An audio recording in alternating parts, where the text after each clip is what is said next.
Hey everyone, it's Electra. Thank you for joining me. I'm a 44-year-old autistic, recently transitioning male to female for about the last year and a half with depression, anxiety, and bipolar 2. Welcome to my channel. I haven't done a personal update in a while, so let's talk about what's happening. My job at the board game restaurant and bar is going okay. I haven't worked since Sunday, and I don't work again until next Saturday. But that's what I was promised, 2 shifts a week, and that's what I'm getting so far. Hoping I maybe get called in for one, maybe tomorrow or Friday. I wouldn't mind working that too, but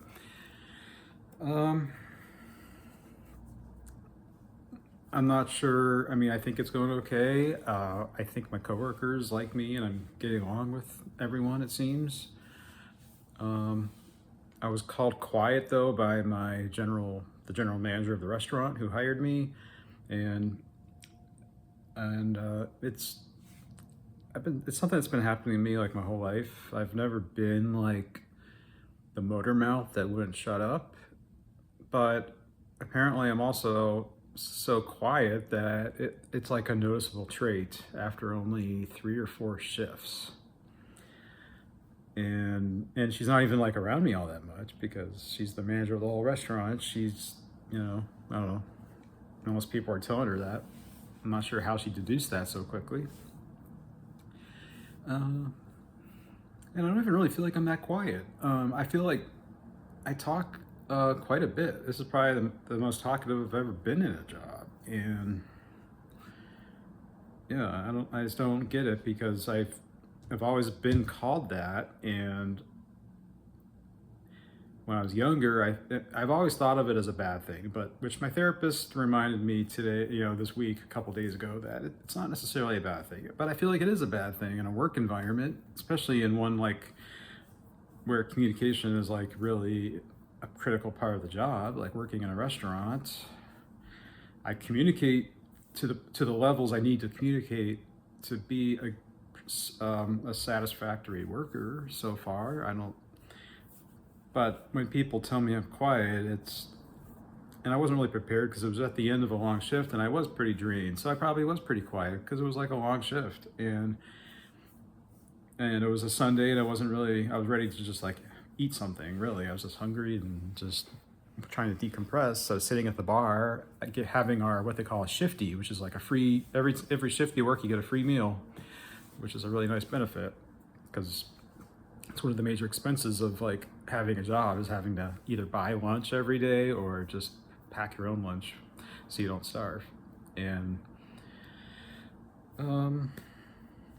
yeah, she's called me quiet, and I'm just like, oh, I'm sorry, I didn't think you wanted to be spoken to, which is true. She has kind of a stone face, poker face, and I've always kind of, maybe this is old-fashioned and out of date, but I kind of always felt like the boss should be the one to speak to you first, and then you talk. Like, I don't know.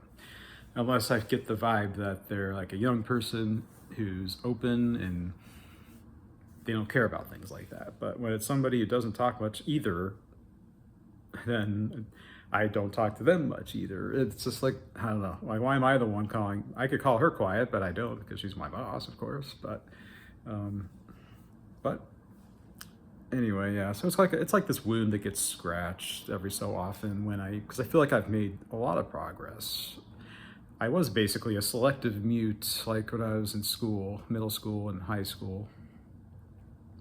Got better in college, and I feel like now I'm probably the most talkative I've ever been in my life, which is still pretty, which is probably still quieter than like a lot of people, but it's not, I feel like I'm way more talkative than a lot of people I see every day, just in random places. Yeah,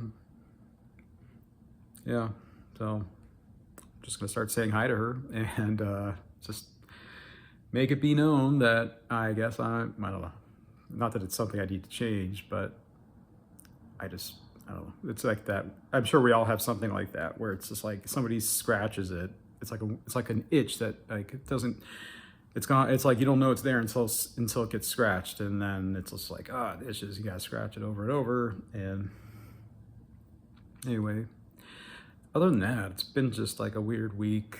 Really, just the weather's back to winter here in the Midwest. So I think I'm just kind of lethargic because of that. Went to sleep really early last night. I don't know why. Like I didn't even I didn't even really do anything to like make myself that tired. Like I did a few YouTube shorts, and maybe that's draining me more than I think. But and then the speech, whatever that was, for an hour and a half. That's all I could take of it, and I knew I shouldn't have, but I always fall for it because it's just like I care too much, I guess. I think that's just the problem now with like our system is like if you care at all, this is a roller coaster that's gonna kill us. Like I wish I could just not pay attention, but that's a privilege that I can't really afford anymore. I don't think, and there's still some people that can, but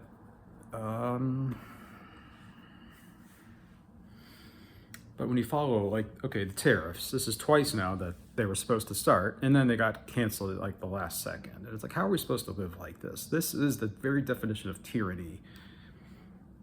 It's getting to the point where just being informed is going to cause mental illness if you don't already have it. And that's just trying to be informed. So no wonder why everybody tunes out, because it's insane. You almost have to be a masochist to want to pay attention to this at this point, which I probably am to a certain extent.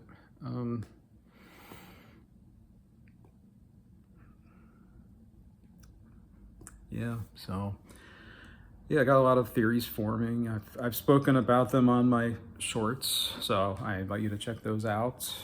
But I can try to go over them now since I have all the time in the world on this video, even though I try to keep it to less than 15.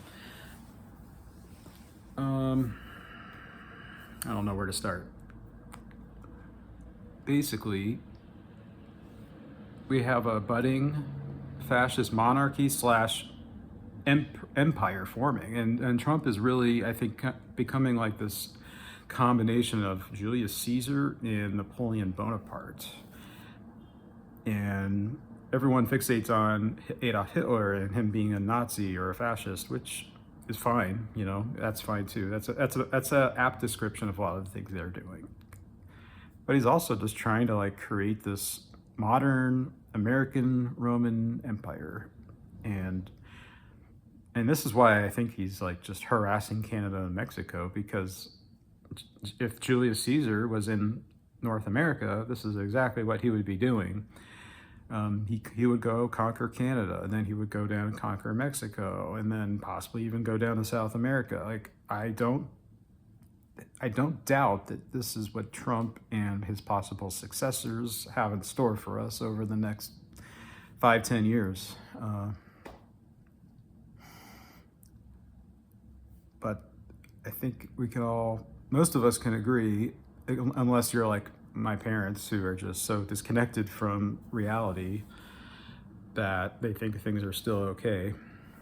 They'll find out quick though if Social Security goes away. Not that they need it to survive, I don't think. They're not that destitute, but it'll make a difference, I'm sure.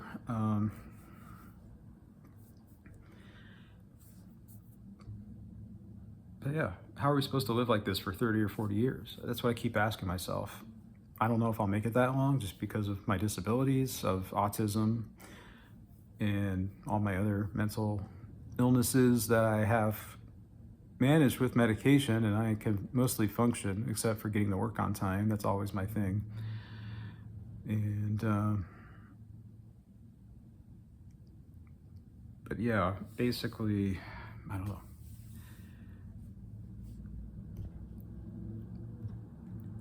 It's gonna have to get a lot worse before it gets better, but how is it gonna get worse? Can we get it, if it has to get worse before it gets better, can we make it worse in a way that works for us, if that makes any sense whatsoever? If it's gonna get worse no matter what, why can't we make it worse intentionally in a controlled manner that at least can throw a wrench into the plans of the fascists and the people that think they're like the next Roman Empire, which is what Krasnov thinks he is. And yeah, I'm not really sure what it's going to take. It's definitely, the Democratic Party is definitely not the answer here. They've had more than enough time to come up with something, and we either need a new, like, we either need the Democratic Party to die and be reborn in a modernized ideology that represents true leftist values with, at the same time, kind of reviving and reclaiming the traditional values of the country through the Declaration of Independence and the Constitution. And I don't think Alyssa Slotkin said a single, I didn't watch the whole thing just because I just can't stand to like hear a speech that's so clearly like not hitting the mark. I mean, it hits the mark if you like aren't trying to do anything and you're just trying to not rock the boat, then it hits every mark. But I demand more than that from speeches, and I only listen to like 5 or 10 minutes of it. And if there's one thing that Democrats today cannot do, it is like generate any kind of emotion or thought that makes you like say, huh, like I'm excited about that. I'm excited about rebuilding a country according to the founding documents' ideals based on modern values. Were the founding documents ideal, perfect? Absolutely not. But the foundation is there. We just need to build on it. Of course, they couldn't predict like 100 years in the future, let alone 250, which is where we are now. They fully expected us to build on that and change things over the years through amendments. What they did not expect was a two-party system that is so diametrically opposed in everything that it would bring everything to a halt, which is basically what it's been for 10, 15, 20 years. And this always takes me back to Lincoln's statement of, we have to be all one thing or all the other. He was referring to, we either have to be all slave states or all free states. This half and half, back and forth, it's not gonna work long term. And I think that's the case now too. One side has to win. We're in a cold civil war, as I've been saying. And it's clear who has all the weapons on their side right now. And like I've been saying too, the Democratic Party has never been a party of revival or revolution into what's new. I mean, if they were at all, it would have been back in, it would have been like Jefferson. But ever since, like, let's say the Missouri Compromise on, they were so clearly in the pocket of the slave power and the South that they were the conservative party of their time, and they were Southern based by 1855, 60. It was a Southern sectional party to defend slavery. That was the Democratic Party we still have, and that is their true nature. Not saying they want slavery today, but their nature is to preserve and not rock the bait. They did want to change what we were to be truly a slave country. And so in that respect, they were radicals. They did have some fire eaters that, as they were called, that tried to actually remake the country in their own image. But by the time of the Civil War, it was true conservatism, true status quo, and the Civil War was inherently defensive for the South. On a strategic level, they fought a defensive war. And what I've been saying, that defense never really works well in the long term. It's not a winning strategy. And sure enough, the Union went on offense, and just brought the South to its knees to the point they had to surrender, and everything since then is history. I don't know where I'm going with this. I guess I'm just saying I'm kind of doing more stream of consciousness than I can in my shorts, which I tried to make really snappy and condensed.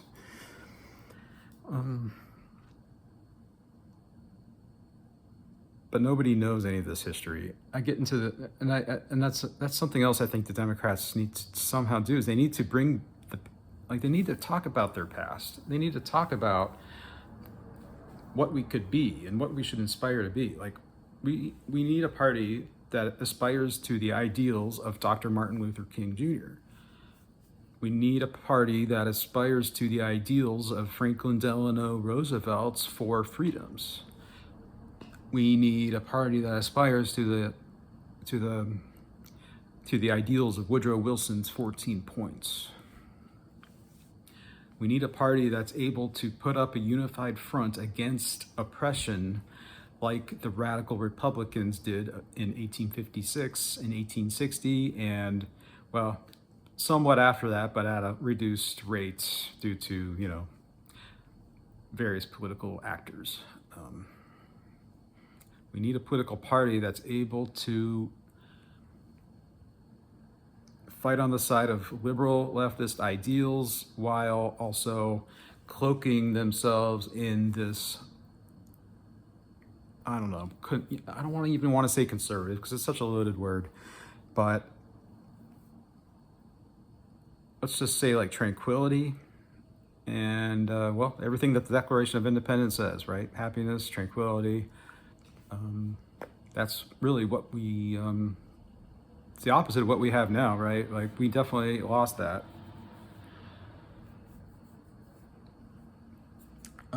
Yeah, I don't know. I think that's about it. 16 minutes. Yeah, so thanks for watching, and I'll see you on the next one of these or my shorts. Look for those too. Please like and subscribe and share, and see you next time. Bye.